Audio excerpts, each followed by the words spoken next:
Monkeypox sounds the alarms in South America as Bolivia confirms its first case and Peru its first death due to the disease.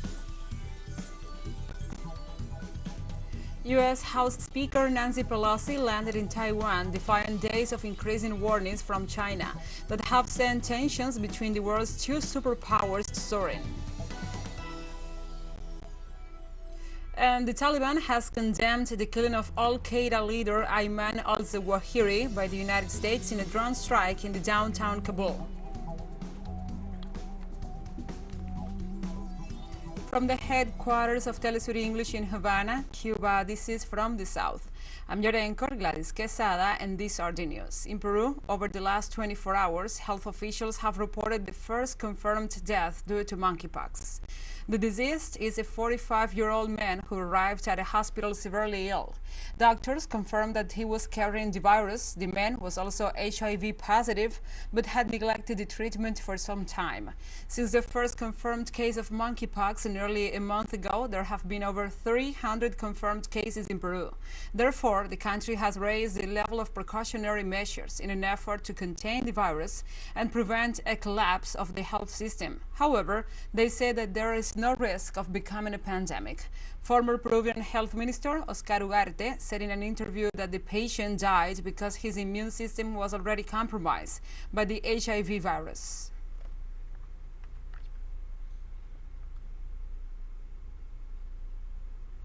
And in Bolivia, Health Minister Jason Ausa confirmed on Monday the first case of monkeypox and ordered an epidemiological blockade. This first case has been located in the department of Santa Cruz in the eastern part of the country. It is an imported case, a 38-year-old man who is being kept under medical observation, along with 4 other suspected cases. Minister Ausa said that as a precaution, health authorities in the Santa Cruz department have been instructed to initiate the established security protocols. Epidemiology specialists have been deployed to the area to oversee and support the work of local staff.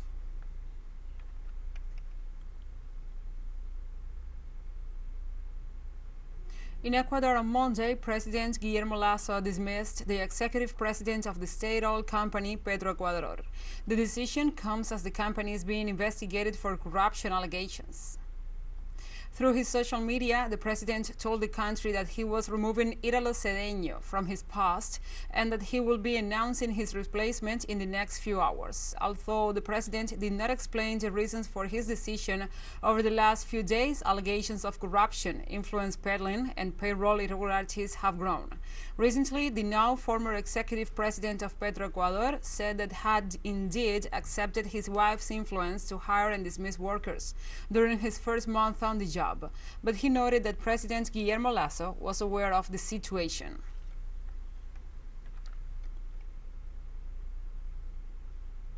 In northwest Haiti, the authorities of Gros Morne have confirmed the release of some of the hostages in the latest mass kidnapping recorded in the country.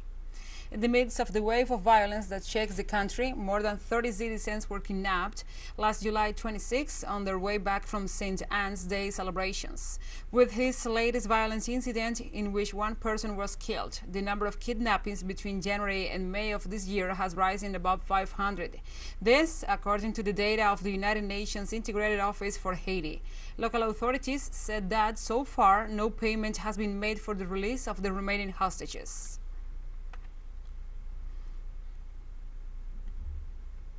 In Mexico, at least 45 asylum seekers were rescued on Monday, where they were about to die from asphyxiation cramped inside a scrap metal truck in the state of Veracruz. The rescue was carried out by the National Guard and the National Migration Institute by federal agents carrying out a routine inspection at a security checkpoint. Preliminary reports said the group of travelers was made up of 20 people from Venezuela, 5 from Ecuador, 9 from the Dominican Republic, 5 from Cuba, 3 from Bangladesh, and 1 from Guatemala, El Salvador, and Nicaragua, respectively.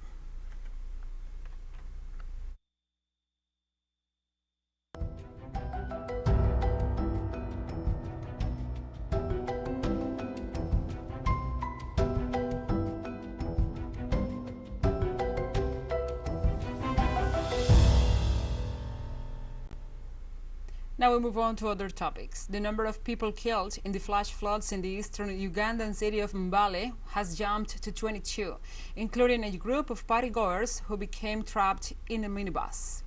Two rivers burst their banks at the weekend after the city was hit by heavy rainfall, leading to mudslides that caused the widespread damage and left hundreds of residents homeless. A combined force of police, the army, and the Red Cross continued searching for the missing in the flood waters that have swallowed up homes, bridges, shops, and roads.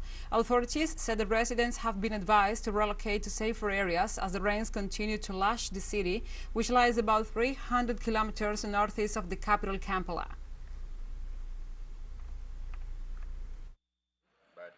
The water had engulfed a few things.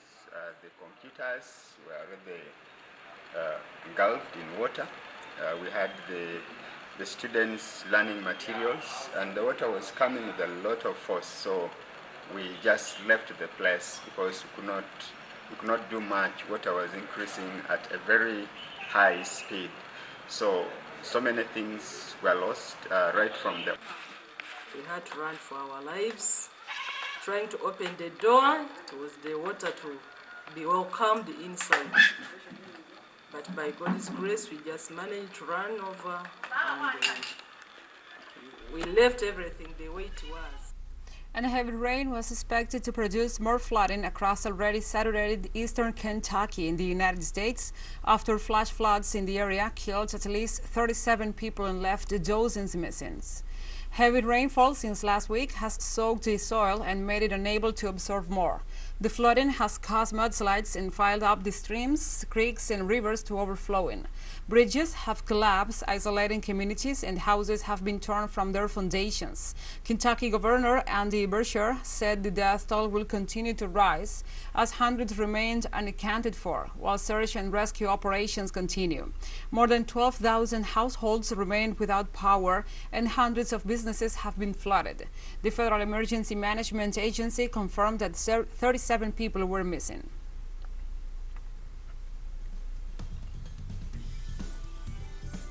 We'll take a short break now. Join us again after this.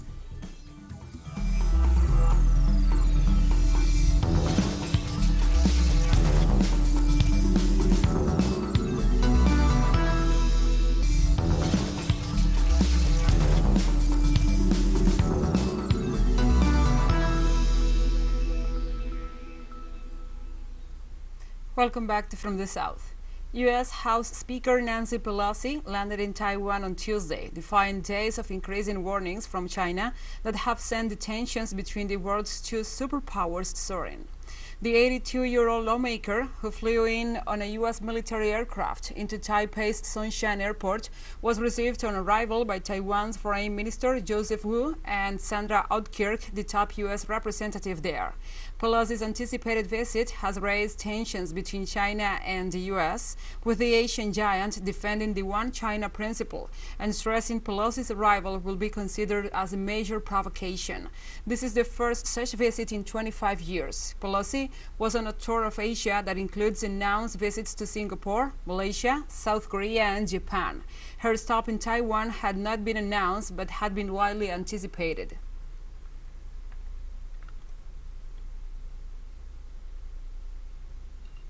And on Monday, the Kentucky State Appeals Court ruled in favor of a ban on abortion. This is the latest episode of a long battle in the state's courts, but it's not the end of it. Judge Larry Thompson of the Court of Appeals granted Republican prosecutor Daniel Cameron's emergency request to reinstate two laws that de facto ban abortion. But the measure is temporary. Kentucky was one of the 9 states that had the abortion ban measure ready to go as soon as the Supreme Court ruling came out, as indeed it did on June the 24th.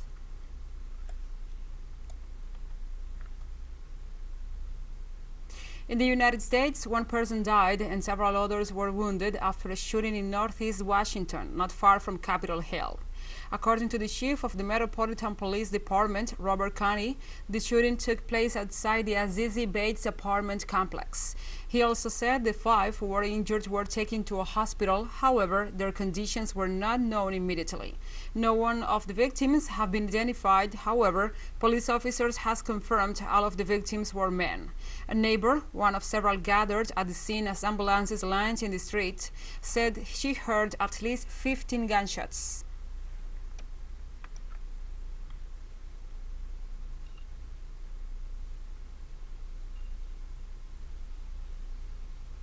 And a major summit was held in New York with the aim of putting nuclear non-proliferation back on track, as the conflict in Ukraine and escalating tensions between the major powers threaten to undo the decades of work to prevent the outbreak of a catastrophic nuclear war.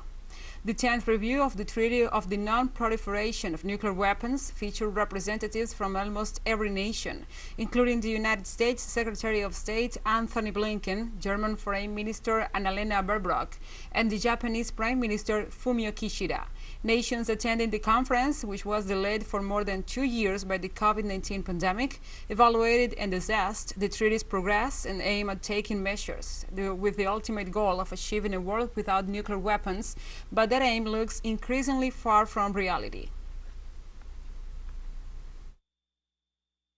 The clouds that parted following the end of the Cold War are gathering once more.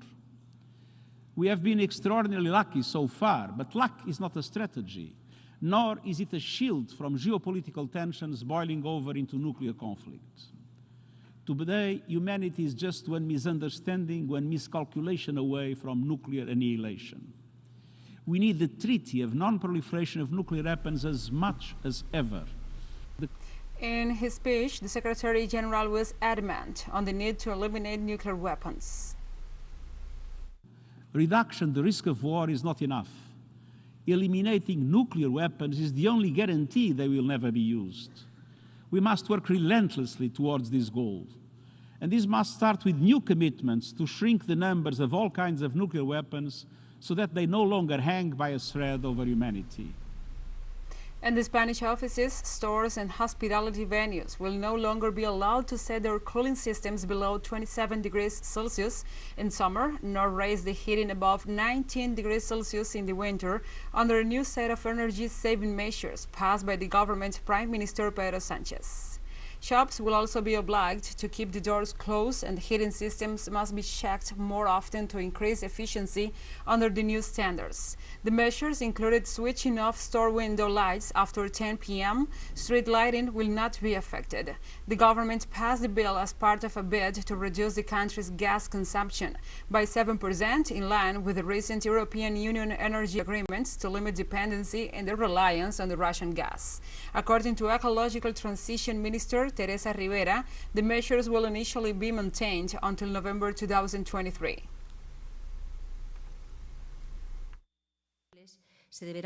In winter, the heating should be kept at a maximum of 19 degrees Celsius. In summer, at a minimum of 27 degrees Celsius. Teleworking that allows us to concentrate the schedules, the presence, to save in displacements, to save also in the thermal consumption of the buildings. We were able to do this during the pandemic, and since then, we have learned a lot.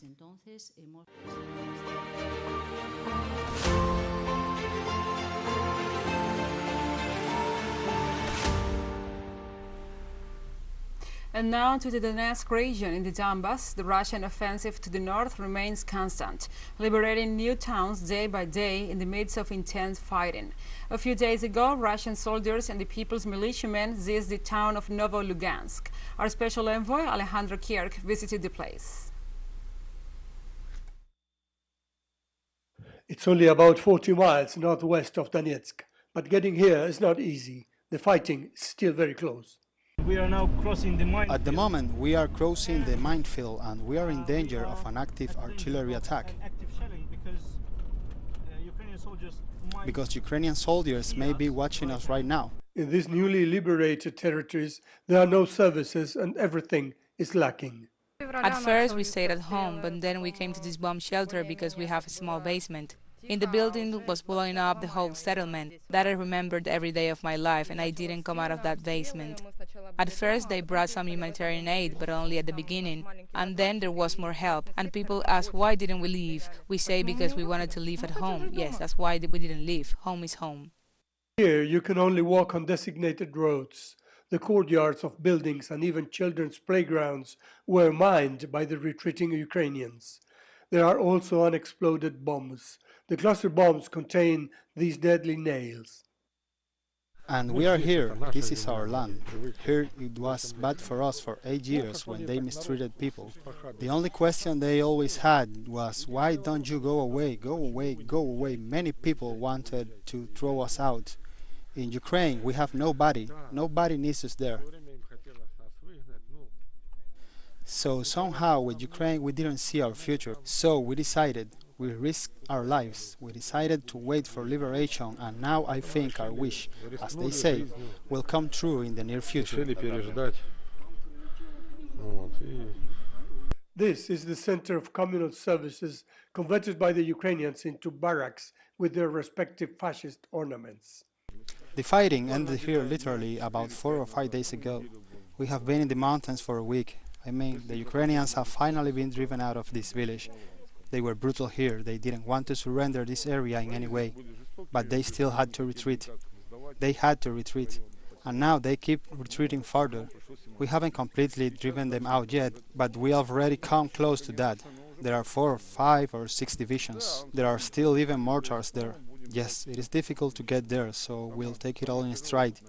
The hardest thing will be, I think, Artemis, because they are pretty dug in there.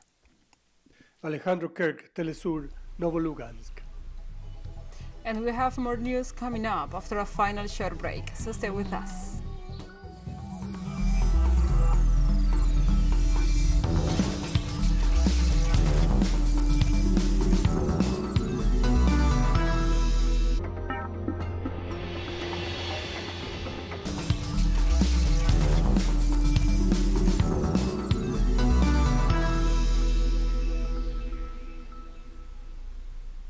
Welcome back to From the South. The Taliban has condemned the killing of Al-Qaeda leader Ayman Al-Zawahiri by the United States in a drone strike in the center of Kabul.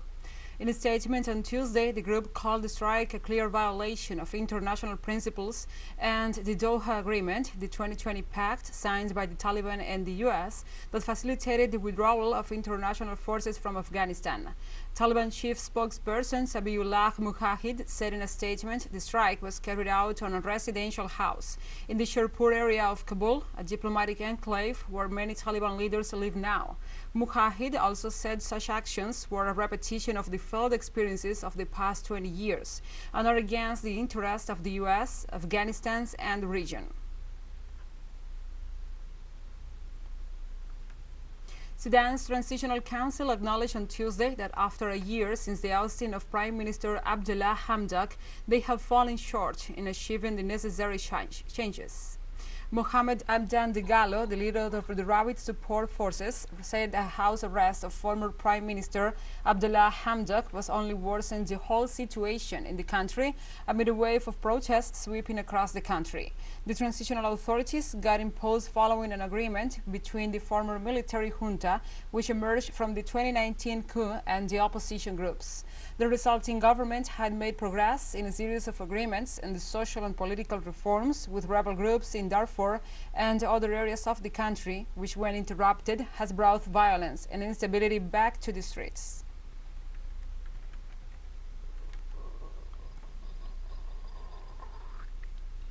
Kenyan presidential candidate William Ruto campaigns in the Kirinyaga County of the Mount Kenya region ahead of elections on August the 9th.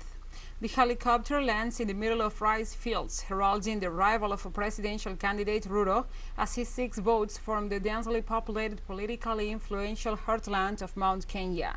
This is the land and the sacred land of the Kikuyu, the largest ethnic group in the country. In a nation traditionally marked by voting patterns tied to tribal identity, Mount Kenya has largely voted for Uhuru Kenyatta in the last 2 presidential elections. TeleSUR English continues to grow. Its signal now reaches Europe. You can order it from your cable dealer or tune it yourself. These parameters that you see on the screen are in place since July 1st. Quite soon, further changes will be implemented for the signals in the Middle East and Africa. Now, more than ever, the world connects to us and our stories are heard in other farther away nations. This news multi-platform will continue providing truthful content to oppose the hegemonic media's narrative and our faithfulness to our audience. And we have come to the end of this news brief. But remember, you can find these and many other stories on our website at telesurenglish.net. And also, if you feel so inclined, please join us on social media for all the latest news. We are on Facebook, Twitter, Instagram, and Telegram. For Telesur English, I'm Gladys Quesada. Thank you for watching.